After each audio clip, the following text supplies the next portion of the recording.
kuya ngokuthi ucule kanjani. So ngaqala lapho ngakujoyina lapho ukucula, and then ngo-2014 I learned keyboard. Ngashaya keyboard.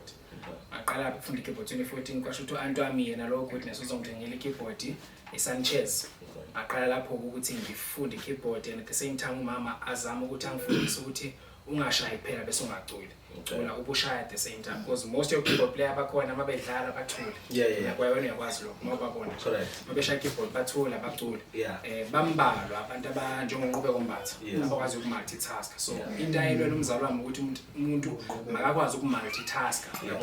So ngakujoyina lapho ukucula ngenxa yokuthi vele ngishaya keyboard.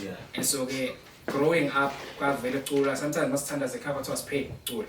So ke umuntu wakujoyina lapho ukucula. So that's where the basis of ucula starts from. Yes, and then now we're going to ukulingisela abantu ke manje. Now ngusiphe manje uselingisela umpostoli. Now usiphe uselingisela ubani.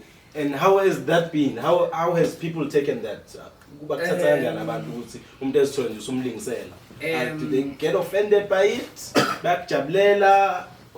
How do they take it? Okay, okokuqala ke ukulingisela abantu is something that I grew up doing. Oh. Angiqali manje sengikhulile. So ngiqalisa ingane kakhulu. So kade wayiqala. Kade ngangihlupha especially abazali bami basebengithethi sebethi umlingisela nje umuntu omdala wena. Especially yabona ukunaka emakuthiwa awuchaza ukuthi kuthiweni enkonzweni. Mangichaza ukuthi kuthiweni ngangize ngimlingisela ukuthi umfundisi. Besho kanjani? Besho kanjani izandla bezenza yabo. Nama kwaqala lapho nami ukushumayela. Okay. Angishumayela ngisayintwana. Okay. I think it's something important lapho. Kodwa ke kwaqale lapho kakhulu kuthiwa chaza izwi ukuthi belithini ekonzweni. Bese ngichaza umfundisi wayeshumela ngangichaza ukuthi ugqokeni. Ngangichaza ukuthi wayegonde kanjani. Mangenayo nole ngangithi wayenebandla. Kanti uthothi unazo yena oyisusini nje. So ke and then ke I progress ngama ngenxa kuphela kwasekuthetha kakhulu ekhaya nje amungisela abantu because abanye babethatha as offense abanye babehleka nje nayo. Ngase ngizana nothisha. Okay. Yabo. Uthisha everyone around me. Okay. Nomzalithi mhlawumbe besixabene mase sipholile bese ngibuyela back ngithi kodwa ke mase umthetha ukhuluma kanje yabo. Yeah. So engama mase ngibuya ke ngibuya nje ngimangela because kwaye mina ngizwa kubantu angiyazi lento mfethu angikhuluma iqiniso uma uNkulunkulu angiyazi ngizwa kubantu ukuthi mina mangilingisela abantu ngibakhipha njengoba benjalo. Okay. Ngitshelwa abantu bathi hayibo wazi wamkhipha umuntu njengoba benjalo ngathi na recognize lokho ngaqhubeka ke nalento okulingisela ngangayeke. Video yami yokuqala nje ngisela umuntu ngangilingisela usibani. Uma uzoyikhuluma ngigqoka igawuni ngithatha ithawula Can you still remember what was that video? Wamlingisela ethini? Ngangimlisela ethi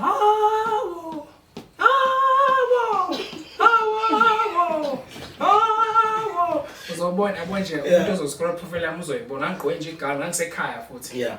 It was before I came back here. And people received that very well.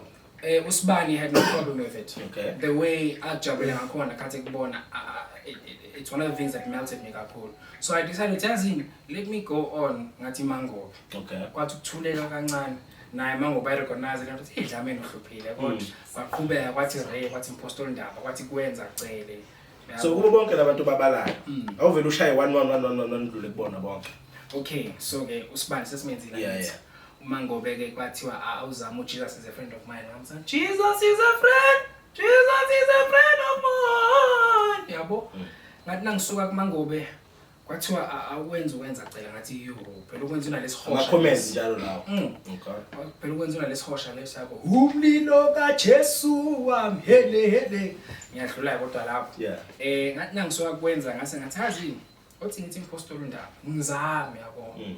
Ngathi nangizama ngaqala ngazamela ngoma ethi for the days. Yeah. For the days of my life. Yeah. Ngathi nangimama lo kwathi hayibo uyamkhipha lo ngaqhubeka. Ngafika kubalo uRamos. Yes. Ngathi xala belebanzi. Yeah, uvala ngobhasi lapha. Thangqongqoshe wezulu. Siyavumelana yabolo Yeah. It's what took people away. So ngifuna ukugxila kule kampostoli ndaba mostly. So because I've seen that it has become more of a father figure or more of a mentor, if I can put it like that, but you can tell me ukuthi kahle kuyinto ekanjani, you know. How do you go about ukuthi uzugcina ususondele kuyena kangaka? Umpostoli uNdaba into yangisondeza kuyena number 1 before ngilingisela abantu. Yeah. Mawuzobuka iprofile yami uzothi ngangichwechwa kuqala. Okay. Angicwechwa. Tuesday mayichwe